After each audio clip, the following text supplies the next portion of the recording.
اصل ایمان ہے حضور کی محبت، حضور سے عشق، حضور کی غلامی، حضور کی اتباع۔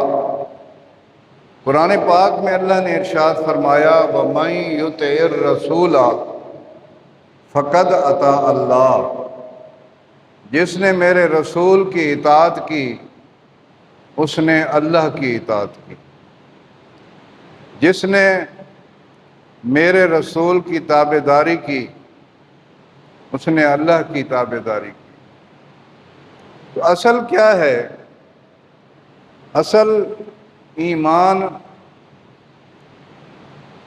حضور کی محبت ہے، حضور کی اتباع ہے، یہ اصل ایمان ہے۔ اسی لیے صحابہ کرام حضور صلی اللہ علیہ وآلہ وسلم کے ہر حکم پر عمل فرماتے تھے، حضور کی مکمل تابعداری کرتے تھے، حضور کی اتباع کرتے تھے اور حضور سے سچا عشق کرتے تھے صحابہ کرام۔